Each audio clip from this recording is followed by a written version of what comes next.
கர்த்தருடைய பரிசுத்த நாமம் மகிமைப்படுவதாக. நாள் 23. தேவன் தம்முடையவர்களை அறிவார்.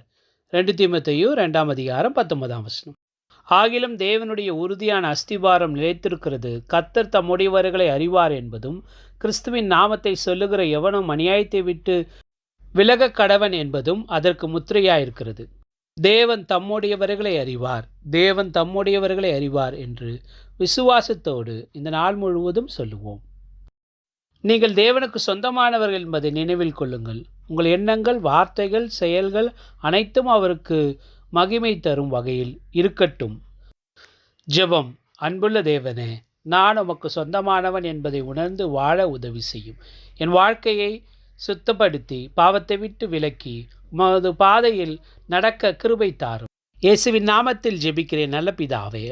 இந்த நாளில் 3, 4 குறைந்தபட்சம் ஒரு 5, 6 முறையாவது தேவனுடைய உதவியை கேட்டு ஜெபியுங்கள்.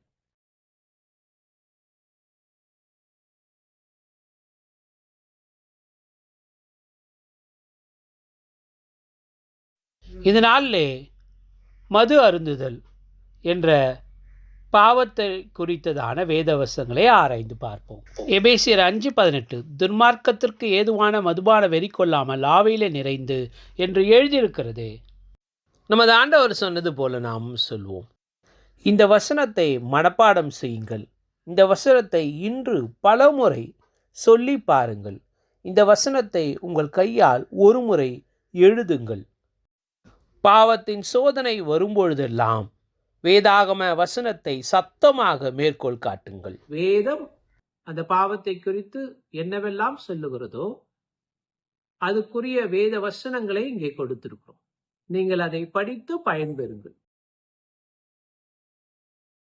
இந்த புத்தகம் தேவைப்படுவோர் 9962154036 என்ற வாட்ஸ்அப் எண்ணிற்கு எங்களை தொடர்பு கொள்ளவும். May God bless you. Turn to the believers என்ற இந்த யூடியூப் சேனலை சப்ஸ்கிரைப் செய்யுங்கள், மற்றோடு பகிர்ந்து கொள்ளுங்கள். தேவன் உங்கள் ஒவ்வொருவரையும் ஆசீர்வதிப்பார். May God bless you.